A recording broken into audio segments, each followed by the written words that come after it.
participativos, que puedan dar sus aportes a la materia. Acuérdense que ustedes son los, los que se están formando en la profesión, así que todo aporte que nosotros podamos hacer, bienvenido es. Por ejemplo, un grupo, una promoción anterior nos solicitó a las profesoras que les diéramos personalidad, así que eso fue un tema que nosotros agregamos y es el que vamos a ver enseguida.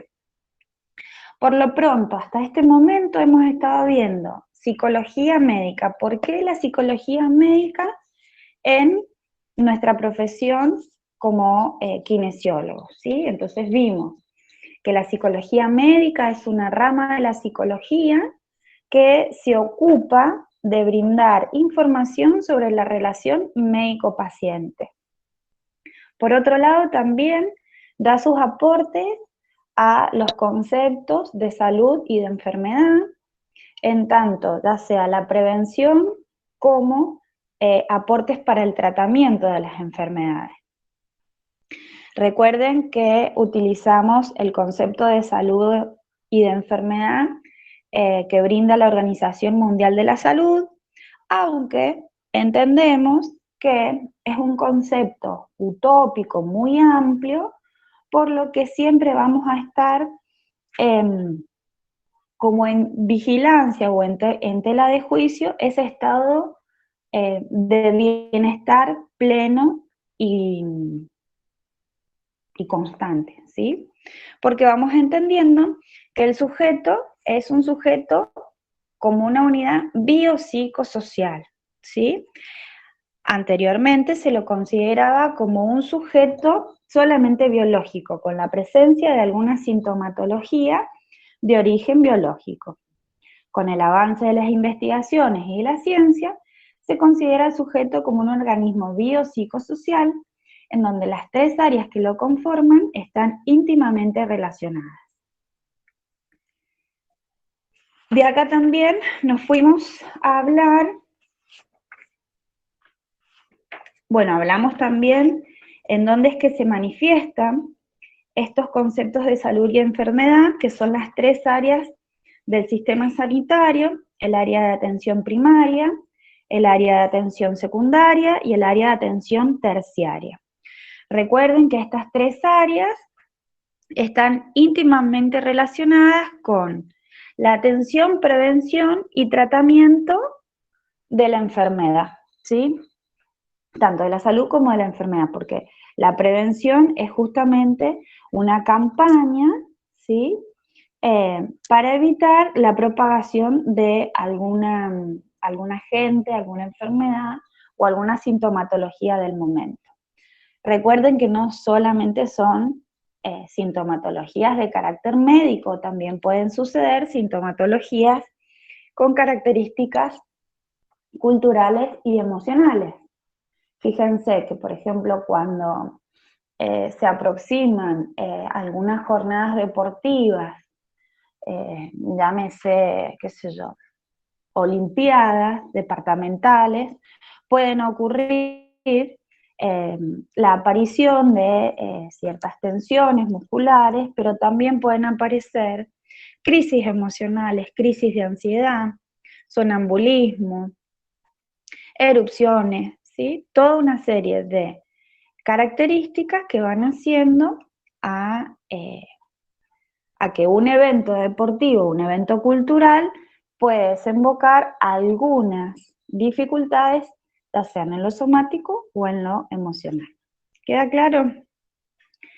Y de ahí nos fuimos a hablar de dos personas muy importantes en nuestra profesión, que es el profesional y el entrevistado o consultante. El profesional hasta este momento era considerado como un sujeto poseedor de toda verdad, de todo conocimiento, el poseedor de la cura. Esto lo ponía en un estándar de omnipotencia, de fantasías inconscientes en donde la curación solamente la podía proveer él. Con el avance de la ciencia se repite nuevamente esto. Ustedes siempre lo van a ir mirando como el antagonismo, ¿sí? O sea, una perspectiva y su antagonismo, que es el que estamos en la actualidad. Con el avance entonces de la ciencia empiezan a aparecer las tecnologías, los aportes tecnológicos, en donde se va mejorando su tratamiento, pero a la vez se va perdiendo esta característica de omnipotencia, ¿sí? Y en base a esta idea de curación, esta omnipotencia empieza a decantar en un bien de consumo, ¿sí? Y el paciente o consultante empieza a adoptar características mucho más participativas que la anterior porque cae esta fantasía de curación y se ve en un posicionamiento consciente de poder dar aportes a su tratamiento, ¿sí? Entonces, el consultante empieza a tomar una postura mucho más activa. De allí que se provoca, bueno, en la primera consulta, ¿no es cierto?, lo principal que debe apostar un profesional es una buena escucha, una escucha activa, sí, características de empatía, de confianza, que eso es lo que va a garantizar un buen vínculo terapéutico. Dentro de ese vínculo terapéutico vimos que se daban dos características. Las características de la transferencia y de la contratransferencia. La transferencia es una vivencia que tiene el paciente o consultante sobre las actitudes, sentimientos y ansiedades que le proyecta al profesional y que tiene que ver con sus vivencias más primarias en cuanto a sus vivencias paternales. Dependiendo de cómo fueron esas vivencias, si han sido amorosas y armónicas, seguramente habrá una transferencia positiva, mientras que por el contrario, si ha habido un vínculo autoritario y hostil, va a haber una transferencia negativa.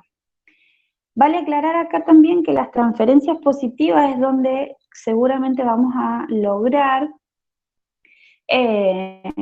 un buen tratamiento porque va a haber buena apertura del paciente, va a haber adhesión al tratamiento, mientras que en las transferencias negativas se van a presentar muchas resistencias y van a predominar los mecanismos de defensa. En la transferencia positiva pueden presentarse mecanismos de defensa, pero al tener la apertura del paciente y la confianza hacia el profesional, seguramente va a ser más sencillo resolverla, ¿sí? Y ponerla en evidencia. Entonces, cuando se pone en evidencia, se resuelve y no se presenta. O a lo mejor se presenta, pero el paciente tiene la conciencia de por qué lo está haciendo, ¿sí?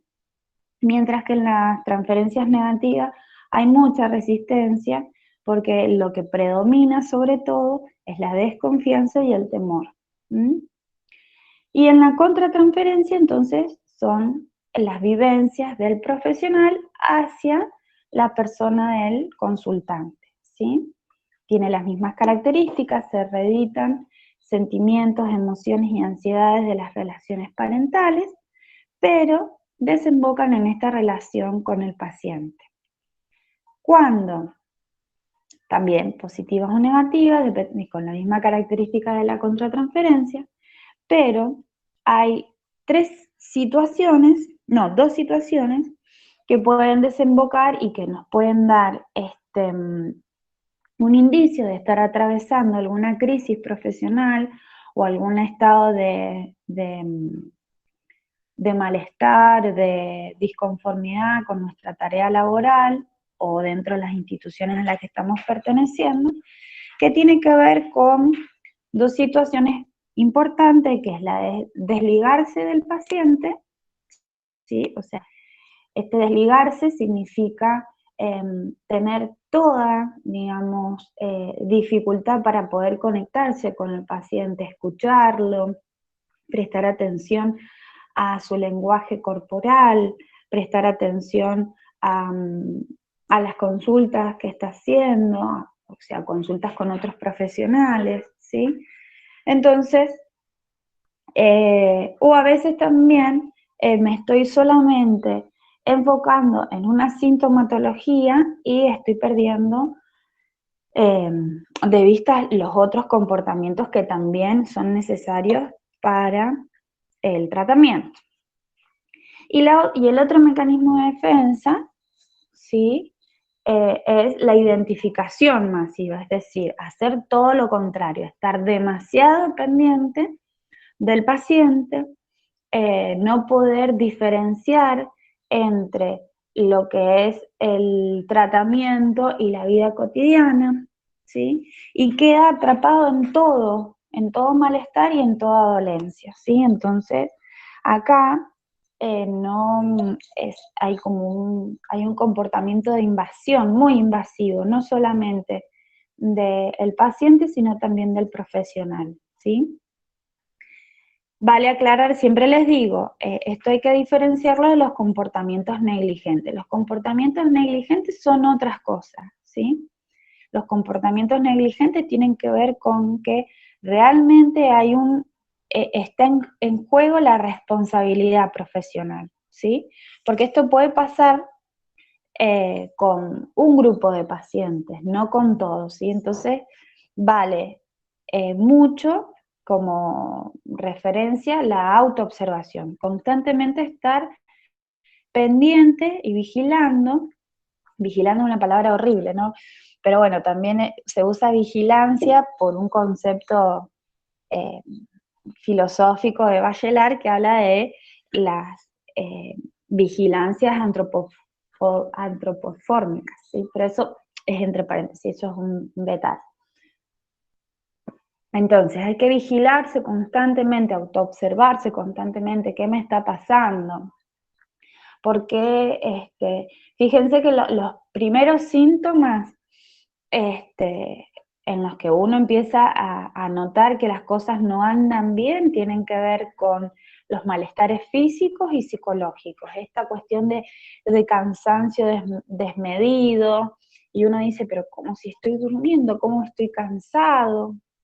El no querer ir a atender, ¿sí? Porque esto nos puede pasar no solamente en nuestro consultorio privado, sino que nos puede pasar en otro ambiente profesional, ¿sí?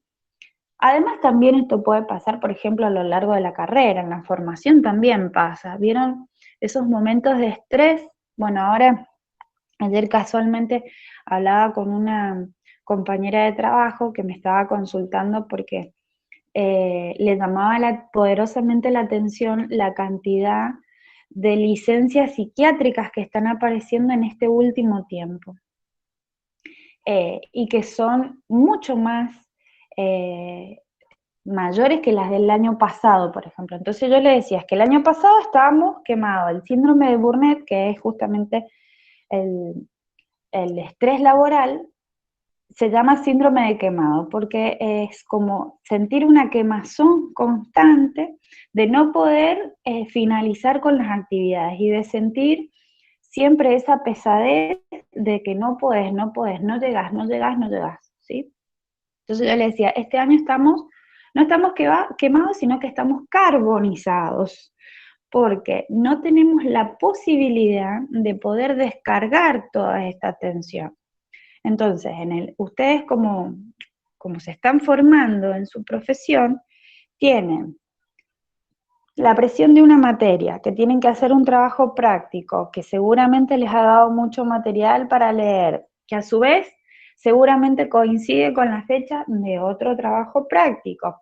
1 o 2 días de diferencia, o no, a lo mejor es el mismo día, y los profesores no se pueden poner de acuerdo porque ambos profesores están también presionados por el cronograma de cierre de notas, bueno, y así sucesivamente, entonces van ustedes sintiendo, ¿sí? Esta materia que no la puedo leer, que no la puedo resumir, que, ¿sí? Empiezan a sentir esas, ¿no les está pasando? Sí, Sí, profe, todo el ¿Sí? tiempo. Bueno, a ver, cuéntenme, ¿cómo sí. están los síntomas? Vamos, cuéntenme, vamos a generar un espacio Si el último tema es recortito. Nada, cansancio, Ujú. que te vas a poner a estudiar y te dan ganas de dormir o hacer otra cosa. ¿Por qué te dan ganas de hacer otra cosa? ¿No hay interés en el material que te han brindado? ¿Sentís que estás muy solito? Sí, sí hay interés, pero ya está cansado la ¿Estás mente. cansado? Ángel, ¿y vos no practicás deporte? Sí, pero ahora Está cerrado. eh, está todo cerrado. Ujú. Y, por ejemplo, no salís a correr, no salís a caminar, no te haces un espacio, Sí, sí, a veces sí. a veces, ajá, pero no lo has tomado como una rutina. No, como una rutina, no. Ujú. Bien. ¿Quién más está también sintiendo eso? Bueno, a mí me está pasando lo mismo que Ángeles. Te Mm, sentás a estudiar o a hacer algún resumen y no te dan ganas. Lees el material y todo, pero capaz no podés procesarlo el material. Me pasa si estoy como resaturado. bien, saturado, esa es una buena palabra, es una buena expresión de lo que estás sintiendo. Saturado, mucha información. Bien, ¿quién más? A ver, las chicas. Alesia, vos. Y yo por mi parte, profe, ha sido un año, eh, además de que es muy atípico, por ahí el estar tantas horas frente a una computadora es algo que jamás he estado acostumbrada y eso de llevar una rutina tan como sedentaria, por decirlo así, es Exacto. medio cansador también. Ujú. Sí, sí, sí, tal cual, tal cual. Sí, nunca hemos estado tan pendientes de las notificaciones, de los comunicados. ¿Sienten que este cuatrimestre está un poco más organizado que el anterior o siguen en la misma rutina? Con En algunas materias. algunas materias sí va bastante prolijo, ¿no? Sí, igual que el primer semestre. Ajá, bien. Brisa, qué bonito nombre. A ver, la brisa, quiero escuchar. También, profe, estoy en las mismas que los chicos. Necesito más aire fresco, estudiar en otro lado, que no sea en mi casa. Ay, sí, sí, sí, sí, sí, sí, tal cual. Y por ahí no hacen videollamadas entre ustedes, qué sé yo, conocerse un poco más, ¿no? No les han, No, vaya por mi parte, no. no, cuesta. Es que yo creo que ya nos hemos cansado todos de las videollamadas, profe. Es verdad, es verdad. Pero bueno, es un recurso que por ahí, qué sé yo, puede facilitarles a ustedes como decía Lucas, procesar o entender un texto de otra manera, ¿no? Lo que entendió uno no lo entendió así el otro y ahí puede generarse un cierto debate, que es lo mismo que pasaría si nos juntáramos a estudiar. Yo la verdad que los tengo tan presentes a ustedes los primeros años, eh, ahora también estoy con la otra carrera y están todos iguales porque yo sé lo que es estar así. Yo cuando estudiaba en San Luis le comentaba a una de mis amigas, de mis compañeras, que cuando se presentaban así se hacían paros mis profesores por el aumento de su salario y era un estrés tremendo porque podían estar de paro 2 meses y no nos daban clase, no nos daban consulta y levantaban el paro y nos tomaban el parcial, entonces era tremendo eso. Y realmente pero era más difícil porque no estaban los celulares, imagínense que yo estudié con el disquete y lo más tecnológico y más caro que podías tener era el CD ese que se grababa, regable, era lo más top eso. Entonces, eso también generaba una complicación, porque nos teníamos que manejar con fotocopias, ¿sí? Entonces, Pero fíjense que por más que hayan avances tecnológicos, somos personas que necesitamos de los vínculos. Entonces, necesitamos esto de un compañero, de prestar los apuntes, ¿no? Ojalá que pronto esta situación pueda pasar y nos podamos conocer. El año que viene les pido, por favor, nos tomamos un café. ¿Me escucharon? Nos tomamos un café y nos conocemos en vivo y en directo. ¿Mm? Y vamos a recordar como esto, como una anécdota. Espero que también esta anécdota puedan sacar los aprendizajes, chicos, aprovechen de estos aprendizajes. ¿Mm? Porque bueno, todas estas sintomatologías que ustedes están teniendo las tienen que enfrentar de alguna manera para poder terminar el año, ¿sí? Y poder concretar el objetivo que se han propuesto este año, ¿sí? Yo sé que es muy difícil omitir la presión que es pagar la cuota, sabemos que los papás están haciendo el mayor esfuerzo y yo sé que muchos de ustedes también hacen el esfuerzo porque aportan a la cuota de sus papás trabajando y estudiando, pero tengan muy presente que esto es la formación que ustedes están teniendo, es el proyecto de vida de su futuro. Entonces, no hay mejor rédito que para ellos que poder hacerlo y hacerlo bien, a gusto, ¿sí? Entonces, aprovechen esta situación. Cuando ustedes me dicen, no tengo ganas, me cuesta procesar la información, bueno, cuando se presentan las clases, pregúntenle a los profesores, profe, este texto no lo entendimos, podemos hacer algún resumen, usted nos puede hacer, hablen, porque muchas veces ustedes tienen muchos profesores de estos médicos omnipotentes que yo les estoy hablando, ¿sí? Entonces, cuando quedan en evidencia de que hay cierto material que no se comprende, no les queda otra que también decodificar toda esa información. Y ellos también tienen una experiencia muy rica que a ustedes los va también a formar de una manera muy positiva. Entonces, anímense a preguntar, porque cierran el micrófono, cierran la pantalla y no se abren, no tengan miedo, ¿sí? Ya están preparados porque ustedes tienen la responsabilidad de formarse como futuros profesionales. Además, nosotros tenemos la obligación de formarlos bien porque ustedes son los que nos van a tratar a nosotros, imagínense. Si los formamos mal, no vamos a tener buenos tratamientos, ¿sí? ¿Cómo les fue con la entrevista? Porque muchos de ustedes me hicieron consultas, no había quedado clara la consigna. Ayer las estuve chusmeando y están bastante bien. ¿Cómo les fue con la entrevista? Bien, profe. ¿Bien?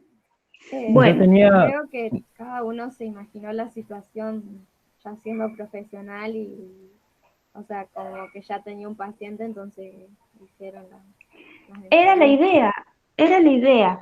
Podían posicionarse como paciente, podían posicionarse como profesional o podían imaginar una situación de afuera, ¿sí?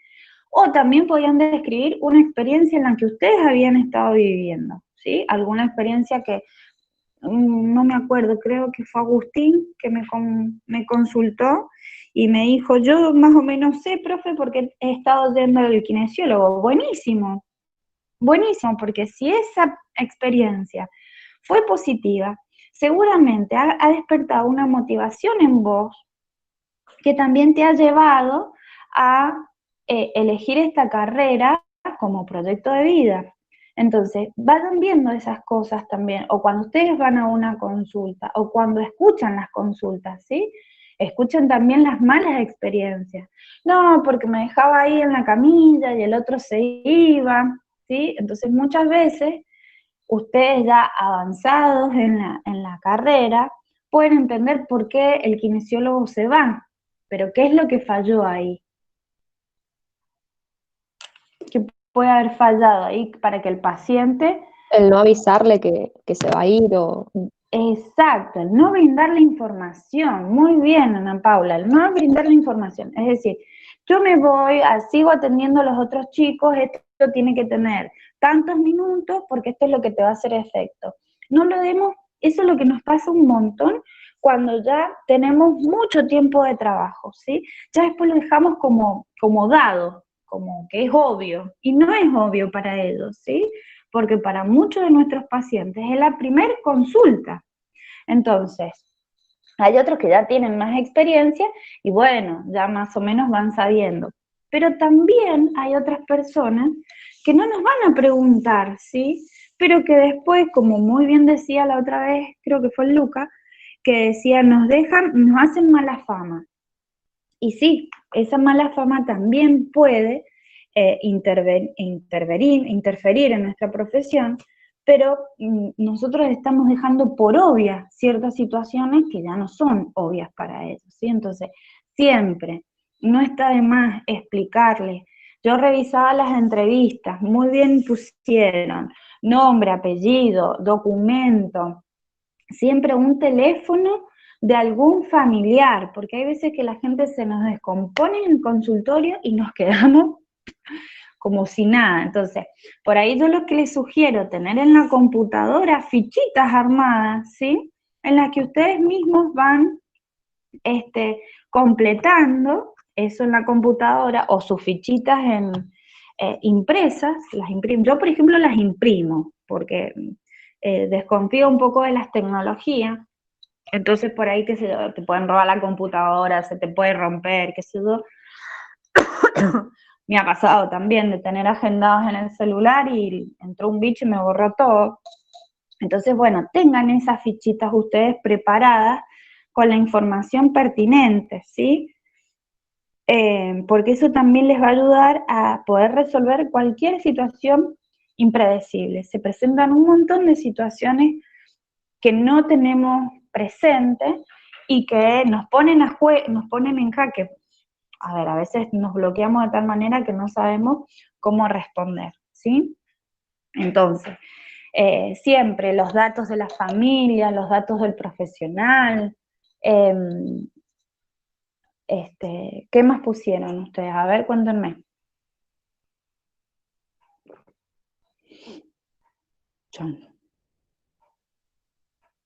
Vamos, si pusieron más, ayúdenme. Si hay alguna enfermedad hereditaria. Muy bien, enfermedades hereditarias. ¿Que con qué personas vivías y en qué momento ocurrió, le empezaron los síntomas? Muy bien, los aportes de las familias y su contexto. Si antes había ido a alguna consulta profesional. Muy bien, los tratamientos previos, las consultas previas. Si previamente había sufrido lo mismo o había tenido los mismos síntomas. Bien.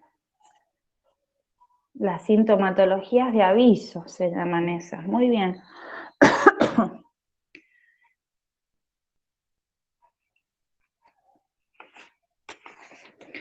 Fíjense también que cuando vimos los mecanismos de defensa la semana pasada, no vamos a anotar, no vamos a registrar sus mecanismos de defensa. Eso va a quedar implícito en nuestro recuerdo de nuestro paciente, porque siempre vamos a ir registrando esas informaciones.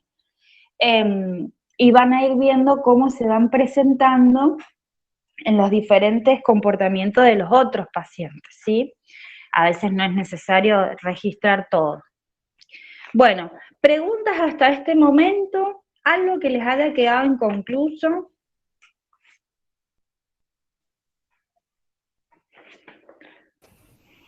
No, profe. Bien, entonces, pregunta de parcial, ¿qué es la psicología médica? ¿Cómo se da la relación médico-paciente? ¿Qué es la transferencia y la contratransferencia? Seguramente hay veces que me gusta jugar con los mecanismos de defensa, así que eso se los voy a preguntar. Y bueno, vamos a empezar con los dos temas que nos han quedado colgados, que tienen que ver con las instituciones y la personalidad, ¿sí? Ya lo estuvimos viendo, eso al principio ya cuando vimos por qué la psicología médica, estuvimos viendo algunos aspectos, bueno, y esto de la relación médico-paciente, como se nos presentan, la sintomatología dentro de ciertas instituciones.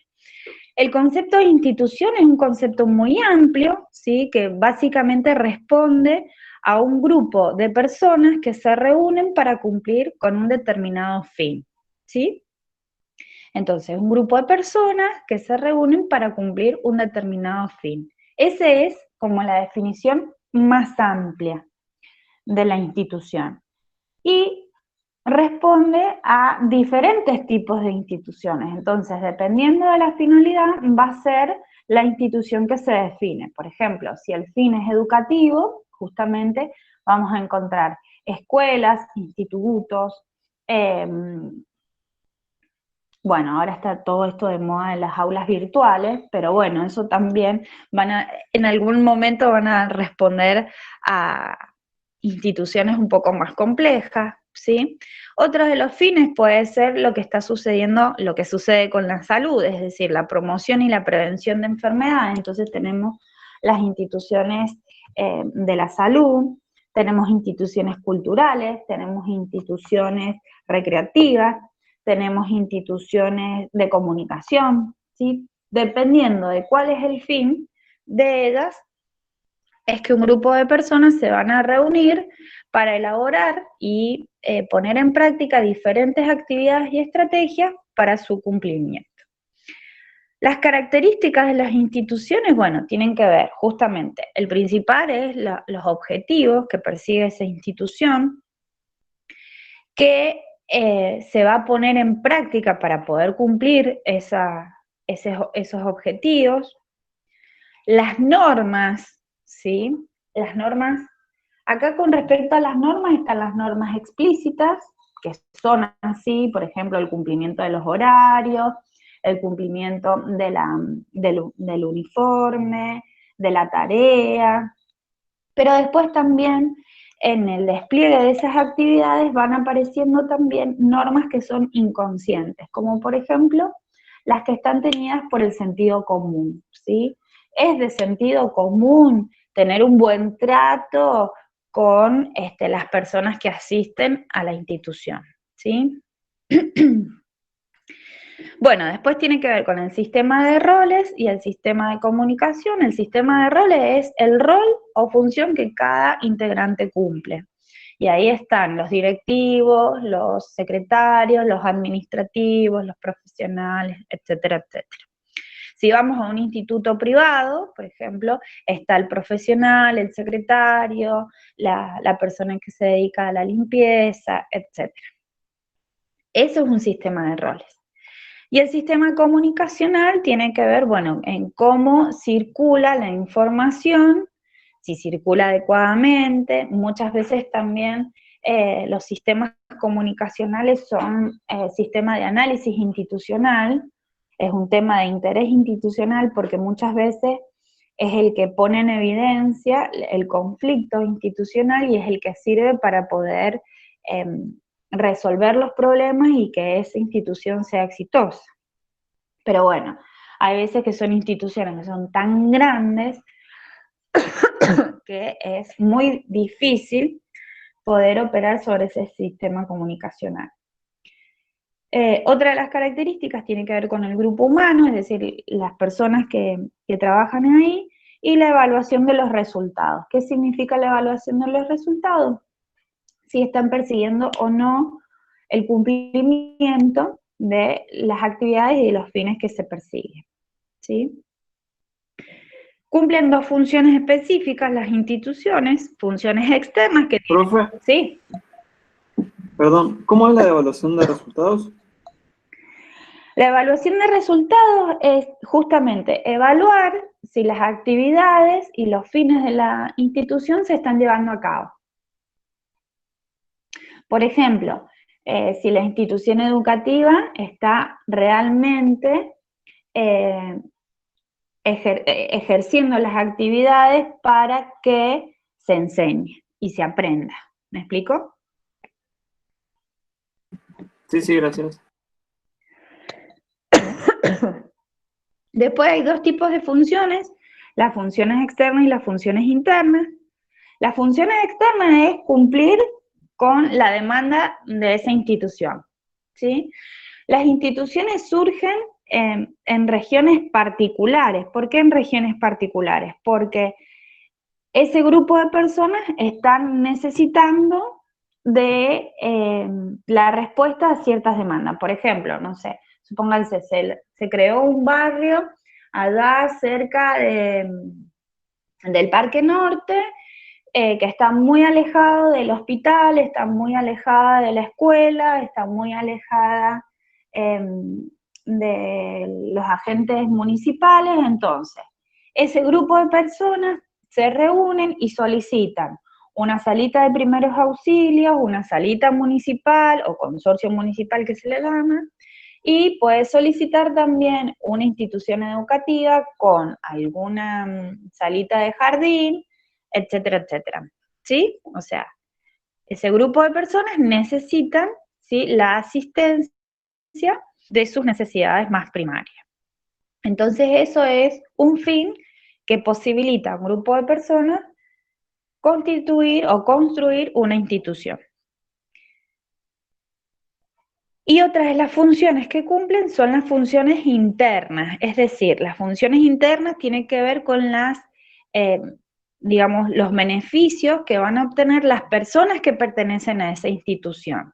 Y va muy de la mano con los beneficios de tener un trabajo digno, ¿no? ¿Por qué? Porque eso nos da función de aprendizaje, porque aprendemos, porque nos capacitamos, porque crecemos profesionalmente. También eso nos da una solvencia afectiva y emocional, porque nos da motivación, porque nos da reconocimiento. Oh, allá en el barrio, no se me ocurre ponerle, bueno, en el barrio de la Rita Pérez, que bueno, está el licenciado Di Prieto. Oh, buenísimo, te va a sacar todos los dolores, si tenés algún accidente, él te va a ayudar, ¿sí? Eso es un reconocimiento afectivo y profesional. Oh, qué lindo, yo pertenezco a esta institución que hace, que logró, por ejemplo, enfrentar un accidente de tránsito y pudo dar respuestas a todas las personas que estaban afectadas. ¿Sí? ¿Va quedando claro? Otra de las funciones estas internas tiene que ver con las funciones creadoras, es decir, lo que yo puedo aportar, la creatividad, el desarrollar todas nuestras potencialidades, nuestras capacidades. Y después las funciones prospectivas que tienen que ver con el cumplimiento nuevamente del objetivo. Todo eso es lo que nos va a garantizar que la institución está funcionando acordemente. Dentro del sistema sanitario, que es lo que nos interesa a nosotros como futuros profesionales de la salud, se dan tres tipos de instituciones, ¿sí? La institución asistencial u hospitalaria, cuya función externa es justamente dar una respuesta asistencial y sanitaria a la población a la que pertenece. Asistir es justamente eso, ayudar, poseer las capacidades profesionales, las herramientas profesionales para satisfacer las necesidades de ese lugar, ¿sí? Porque muchas veces hay buena voluntad, ¿sí?, pero se requiere de un título para poder dar respuestas a eso. Esto sucede mucho cuando en las instituciones sanitarias, por ejemplo, el enfermero cuenta con muchísima información de su experiencia y trata de resolver lo que le está pasando al paciente, pero si hace algo de más no está en las condiciones legales de poder hacerlo. ¿Me explico? Es decir, cada uno cumple con su función. No me puedo pasar de mi rol profesional. Ah, no, porque como yo vi en otro paciente que este tutor le hacía mal, entonces yo a este paciente le voy a quitar el tutor y pasar por arriba de mi otro compañero profesional que ha creído necesario de poner ese tutor, por ejemplo, ¿sí? Entonces, esos son los canales de comunicación que empiezan a interferir y que nos llevan a no poder dar una respuesta exitosa a la demanda de ese momento. ¿Queda claro? Esto lo vemos a diario. Está re bonito en los libros, está re bonito, pero en la experiencia, estos egos, ¿sí? Esta omnipotencia profesional, y no solamente me quedo con el profesional médico, sino que también están nuestros propios egos, ¿sí? No nos permiten una acorde asistencia al paciente. ¿Queda claro? ¿Me van siguiendo? Profe, también no puedo notar cómo se llamaba este primer tipo de institución. Se llama institución asistencial o hospitalaria.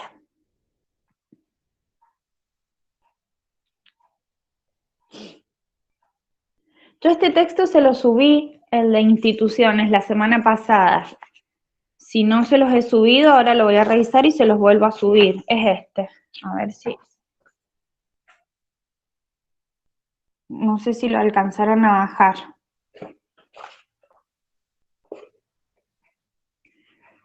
De todas formas, enseguida lo reviso y se los vuelvo a subir. Entonces, institución asistencial u hospitalaria, ¿sí? Da una respuesta a las demandas asistenciales de la población. Asistir es ayudar, es brindar justamente una respuesta con las herramientas y capacidades profesionales a la población de ese lugar.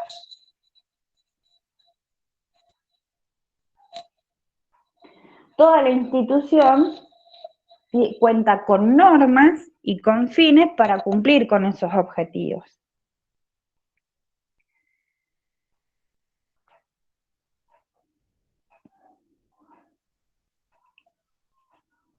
Y en cuanto a las funciones de los profesionales, es que cada uno puede aportar de su profesión los conocimientos y potencialidades que le garanticen un tratamiento óptimo al paciente. En este tipo de instituciones es donde podemos llegar a sentir lo que yo les decía, los mecanismos defensivos ante el estrés laboral, ¿sí? Yo voy, hago mi trabajo porque seguro que viene el traumatólogo y me dice, no, ¿por qué le pones calor ahí si le tenés que poner calor en el otro lado? O ¿por qué le pusiste frío si le tenés que poner calor? O no le hagas ningún tipo de intervención manual porque no lo necesitas, ¿sí? Entonces empieza uno a sentirse limitado en el ejercicio de sus potencialidades, de su profesión, de su capacitación, de su formación. Entonces, es lo que pasa, y lo que les pasa a ustedes ahora como estudiantes, que hay veces que no les dan ganas de leer los textos, porque es totalmente una información nueva, decodificada, que no está situada, que no tiene un referente como para uno poder engancharse con la lectura y hacer algún tipo de cuadro comparativo, sinóptico o de ayuda de memoria. ¿Queda claro? O también puede pasar que en este tipo de instituciones asistenciales tengamos una población de asistencia muy vulnerable, entonces empezamos con ir cada vez más temprano, nos encariñamos con los niños, entonces les compramos la comida, les llevamos ropita, hacemos toda una serie de... A ver, eso no está mal, entre paréntesis, eso no está mal. El tema es cuando yo lo estoy haciendo con una preocupación excesiva y esto interfiere en mi estado emocional, ¿sí? Y después, yo no puedo diferenciar la asistencia de la intervención profesional. ¿Me explico? Entonces, una cosa es poder ayudar a alguien porque siento que tengo los recursos y de que eso no va a interferir en mi ejercicio profesional, a la otra postura defensiva de que yo no puedo dejar de pensar en esta persona o en esta familia, ¿sí?, que necesita de mí y que yo me creo omnipotente en que yo puedo solucionarle los problemas. ¿Queda claro esa diferencia? Porque eso es lo que muchas veces confunden en el parcial. Esto es mecanismo de defensa. Cuando eso se presenta es que algo de las funciones institucionales que yo tengo que cumplir no lo estoy pudiendo llevar a cabo y está interfiriendo en mi formación profesional y en mi personalidad. ¿Sí? Vamos a la segunda institución. Las instituciones pseudoasistenciales mutualistas. Acá la asistencia no está solamente, ligada a las necesidades de la población, sino que se ven limitadas por la burocratización y las normas rígidas de la institución. Suelen ser las instituciones hospitalarias privadas, ¿sí?, en donde se ve limitado la asistencia porque, por ejemplo, no hay una cobertura de determinadas obras sociales, ¿sí? Entonces el trato con el paciente queda cosificado, es un número, ¿sí? Acá hay un bien de consumo, no como en las asistenciales que sí o sí se debe atender al paciente porque esa es la finalidad última de la institución.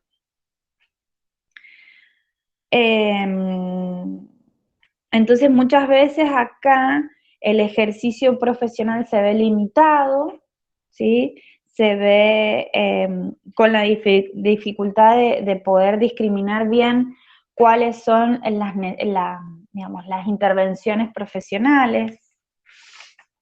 Pero bueno, si está bien especificado el rol profesional, eso puede solventarse.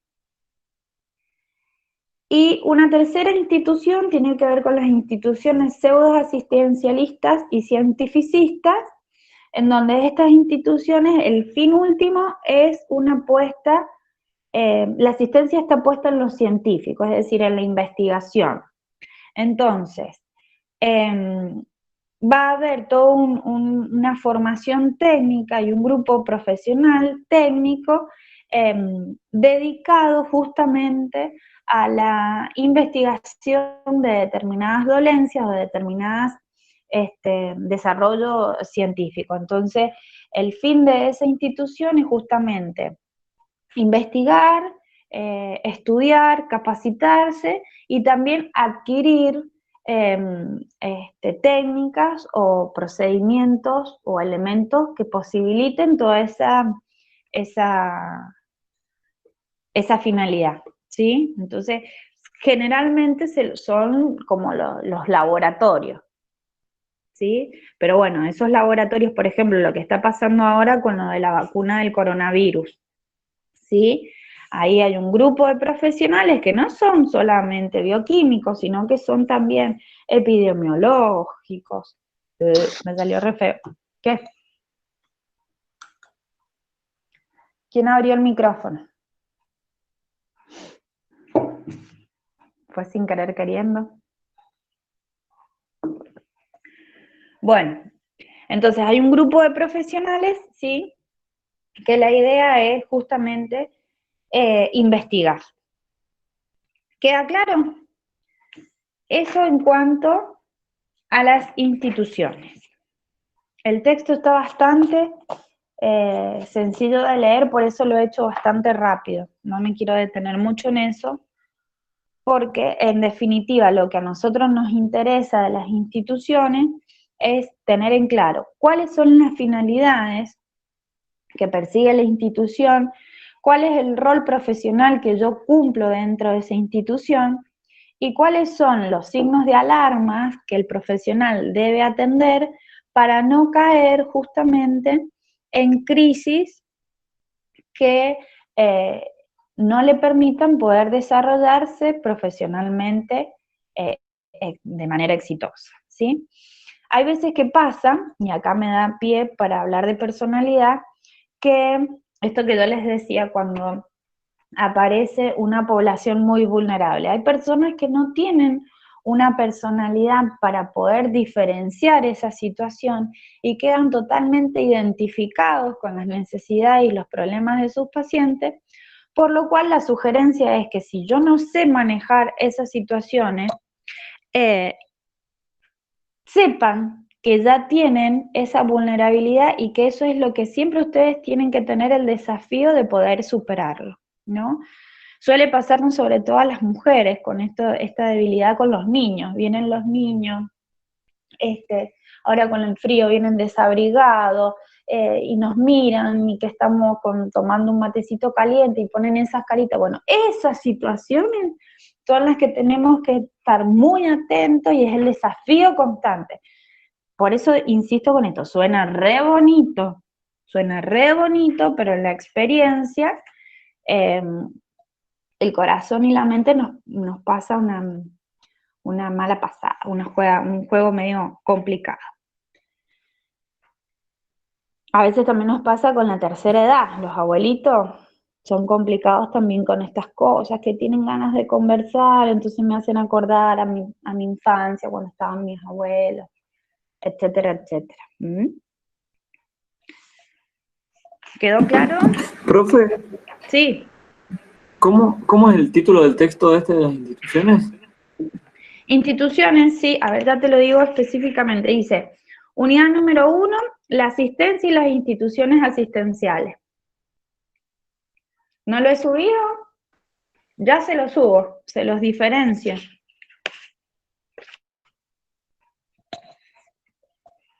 Sí, profe, sí están. Bueno. Estuvieron todos los textos juntos. En todos los textos juntos. Bueno, ahora se los voy a diferenciar para que ustedes tengan bien claro cuáles son los textos del primer parcial.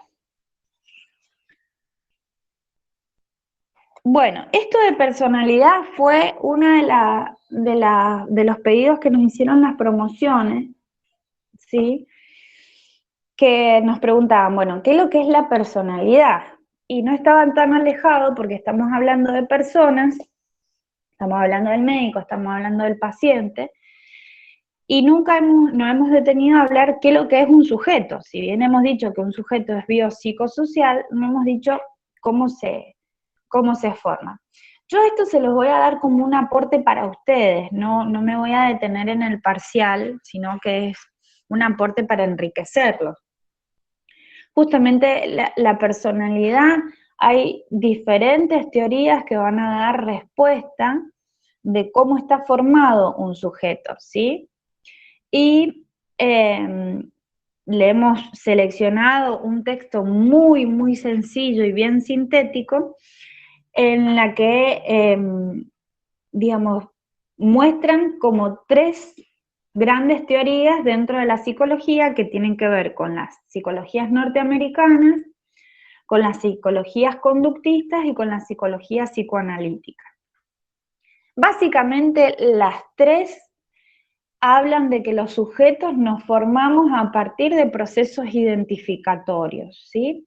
Vamos construyendo nuestra personalidad a partir de aspectos y valores y normas que tomamos de la afuera y que van ordenando lo que nosotros vamos entendiendo y viendo del mundo externo, ¿sí? Y eso es lo que justamente nos va diferenciando, o sea, la mirada que cada sujeto tiene de la vida puede coincidir con el otro, pero nunca va a ser la misma, y eso es lo que nos va a diferenciar. Todos tenemos, o sea, como especie, todos compartimos, por ejemplo, un esquema corporal. Todos estamos formados por huesos, por órganos, por un cuerpo. Pero lo que nos va a diferenciar unos de otros tiene que ver con las características subjetivas, con esa personalidad que cada uno va construyendo. Yo me puedo parecer a mi mamá, pero no soy mi mamá.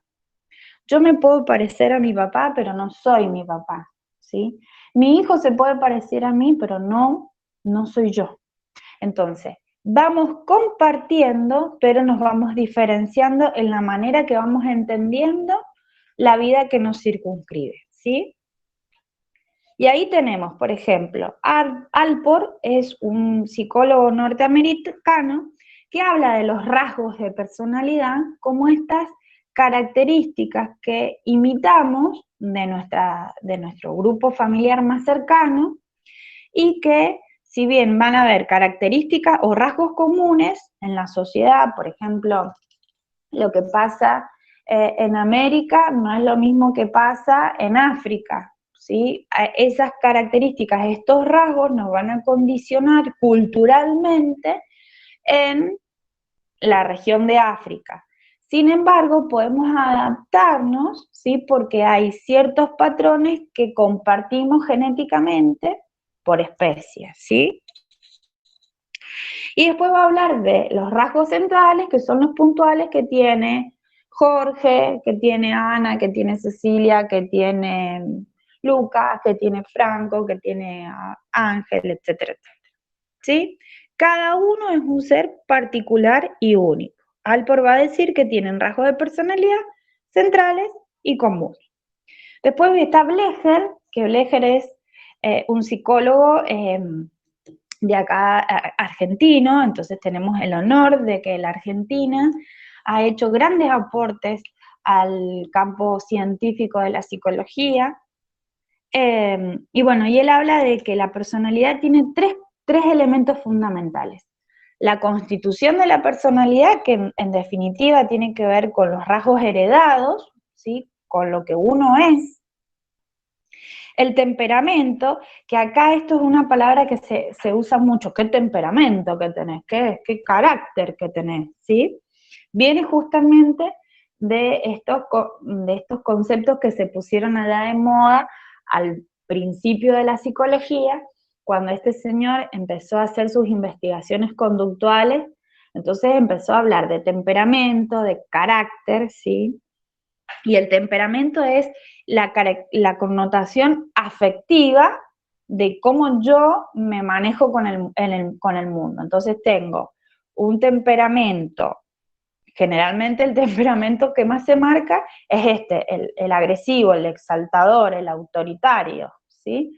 Pero también tenemos un temperamento amable, un temperamento de consideración, ¿sí?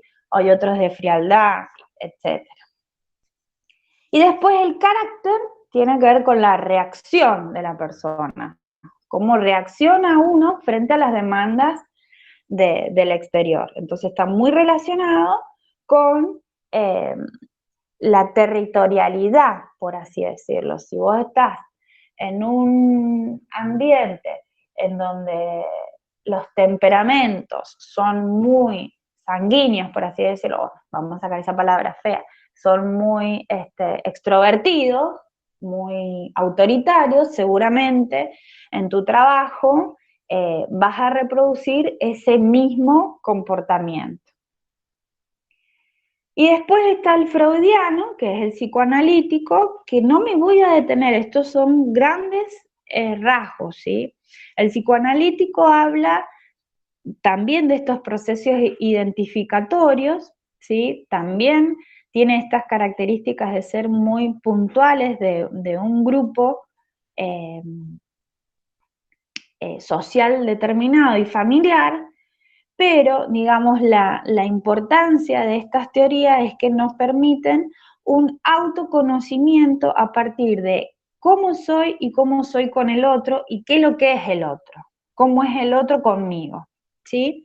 Entonces, muchas veces estas teorías nos posibilitan entender por qué yo, por ejemplo, me voy a ver afectado por la presencia de un paciente con características vulnerables, voy a entender por qué me voy a conmocionar, por qué me voy a preocupar de manera desmedida, o también puedo entender por qué puedo actuar de forma totalmente contraria, que no me puedo contactar con ese paciente porque es tanta la angustia que me ocasiona que directamente evito poder darle una respuesta, ¿sí?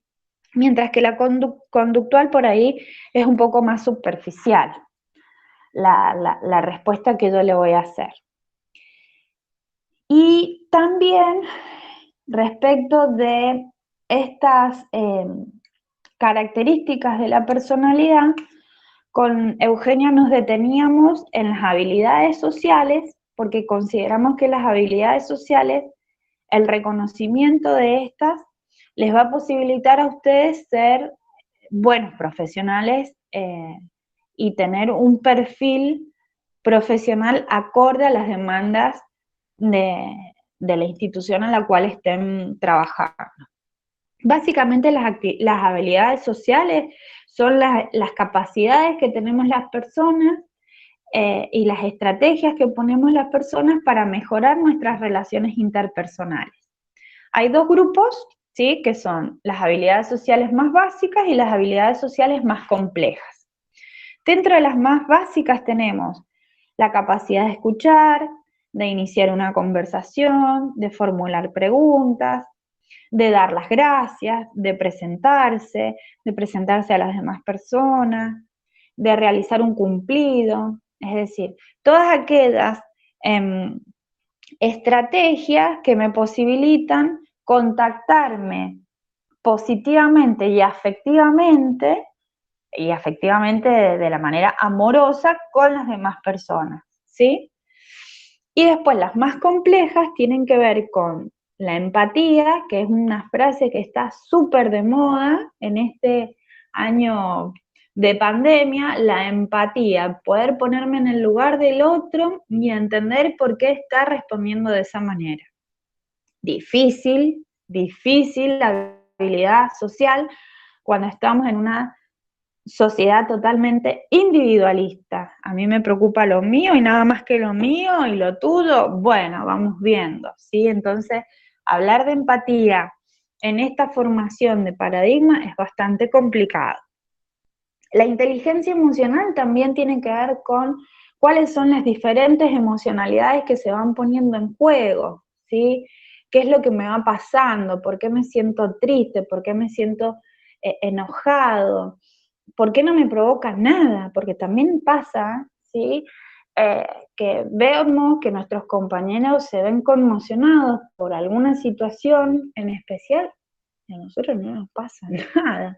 Entonces, ¿qué es lo que también nos está pasando con esa situación? Que no me puedo contactar con nada emocional de mi entorno, ¿por qué estoy tan metido para mí adentro? Y bueno, eso es lo que la teoría psicoanalítica por ahí nos facilita poder conocernos un poco más. Otra de las habilidades sociales más complejas, la asertividad. Otra de las habilidades sociales de moda, la asertividad. Tenés que ser asertivo, te dicen. ¿Y qué significa ser asertivo? Es decir, conocer las necesidades del otro, pero también respetar mis propias necesidades. Va muy de la mano con la empatía. O sea, yo me puedo poner en tu lugar, pero también voy a ponerme en mi lugar para que entre los dos podamos conseguir una respuesta acorde. Entonces, muchas veces, la asertividad te posibilita defenderte de la persona que es abusiva, de la persona que siempre está sacando ganancias de cualquier tipo de ejercicio. Entonces este compañero, che, haceme el aguante porque me quedé dormido, atendeme a la señora Pérez porque es una hija rincha huevo y me quedé dormido. Una. Al día siguiente, uy, me quedé otra vez dormido, no sé qué le pasa, no se prende el despertador, atendeme a la señora Pérez que es rincha huevo. Bueno, 3, me volví a quedar dormido. Y ahí ya uno, ¿sí?, empieza a sentir el malestar porque esta persona ya me está tomando el pelo, ¿sí? Entonces, ¿cómo yo puedo hacer para hacerle ver a mi compañero sin entrar en un conflicto? Porque seguramente este va a reaccionar mal si yo le digo, bueno, mañana no te quedes dormido porque no voy a atender a la señora Pérez, que la señora Pérez se las arregle con vos. eso puede sonar mal. Entonces, ¿cómo le puedo decir yo a mi compañero que esto me está molestando y que no corresponde? Entonces, bueno, la asertividad me posibilita a mí poder decirle, bueno, mañana tenés que llegar temprano porque yo no voy a poder atender a la señora Pérez porque está la señora Sánchez. ¿Sí? Entonces, uno puede poner en palabras lo que le está sucediendo. También quedan re bonitas en la teoría, pero en la práctica ponerlas en juego suelen ser un poco más complicadas. Y otra de las habilidades sociales complejas, pero que para mí son la garantía de nuestro buen ejercicio profesional, es la capacidad de escucha. Cuando uno sabe escuchar, cuando uno aprende a escuchar y cuando uno aprende a darse cuenta si la persona tiene apertura o no, y la apertura emocional para poder escucharme, es lo que a ustedes les va a garantizar un buen ejercicio profesional, ¿sí? Si yo puedo escuchar a mi paciente, no solo desde la queja física, sino también desde la queja social y psicológica, seguramente voy a poder darle una respuesta al tratamiento. Hay veces que cae en el consultorio por un dolor insignificante, pero es tanto el dolor del corazón que seguramente ese dolor físico está mucho más magnificado. Entonces, si yo me doy cuenta que pudiendo dar pequeña caricia a ese corazón desde una intervención profesional, lo otro se da solito, ¿sí? Entonces, esa es como mi aporte profesional para el aporte profesional de ustedes. Entiendan que están en una profesión que requiere de muchísima responsabilidad profesional, pero también requiere de muchísima responsabilidad social. Ustedes hoy, con esta pandemia, por ejemplo, están dando grandes aportes como las personas que están trabajando desde lo clínico y desde lo científico. Entonces, tenemos una responsabilidad que debemos asumir. Sáquense esta idea de superhéroes, porque de superhéroes no tenemos nada. Los que trabajamos en el sistema de salud no somos superhéroes, somos justamente personas que nos hemos formado y nos hemos capacitado y hemos elegido también dar esta respuesta, ¿sí?, social. Sí, es cierto que hay que cuidarlos, sí es cierto que hay que entenderlos, sí es cierto que hay que ayudarlos, porque en este momento están, ya les dije, no estamos quemados, sino que están carbonizados, entonces lógicamente las respuestas a las demandas que están teniendo no van a ser de las más empáticas, no van a ser de las más afectivas, todo lo contrario. Fíjense lo que está pasando ahora con los fallecimientos, los pacientes están muriendo solitos, y yo acá les estoy hablando mucho de lo humanitario. Entonces, bueno, fíjense cómo en esto de lo científico, cómo nuestro ser humano nos atraviesa, nos involucra, ¿sí? Entonces, muchas cosas para reflexionar con respecto a esta pandemia. Yo espero que la pospandemia sea para crecer y no para regresar a situaciones de esta omnipotencia y de este bien de consumo. Y espero haber dado lo que ustedes necesitan como futuros profesionales, ¿sí? Creo que me he detenido un montón en esto. Yo siempre digo que el mejor profesional es el que se siente a gusto con lo que está haciendo, gane o no gane, porque hay veces que no ganamos una miércoles económicamente, pero si nos sentimos con la vocación de estar haciendo lo que corresponde, creo que también hemos cumplido con nuestros objetivos. Yo no sé si tienen alguna duda de lo que hemos visto.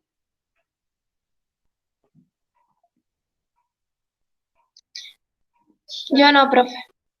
Bueno, ¿les ha servido lo que hemos Por mi visto? parte tampoco. Bueno, ¿les ha gustado esta parte de psicología médica?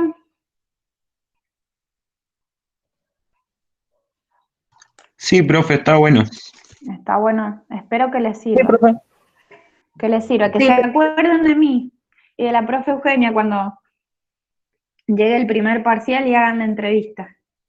Profe, El primer ¿cómo son los parcial. parciales? Mira, los parciales, nos explicaron nuestros compañeros que se abre también, en la plataforma se abre un cuestionario de múltiple opción y que ustedes tienen un tiempo determinado, que es el tiempo que nosotros vamos a estimar que pueden resolver ese cuestionario. Ah, está bien, gracias. Va a ser sencillo, va a estar, son todas las preguntas, bueno, yo más o menos ya les tiré algunas que les vamos a hacer. Las vamos a sacar del material que le hemos dado. También tenemos las clases grabadas, así que también eso es está buenísimo porque todos nos vamos a agarrar también de las clases que hemos dado. Yo las voy a volver a revisar, voy a ver mi cara de torta frita otra vez y mi voz chillona, para sacar, bueno, bien los conceptos que les hemos dado. De todas formas, he visto que los cuadros sinópticos están muy completos. Hay algunos que son muy sintéticos, pero no importa, porque eso es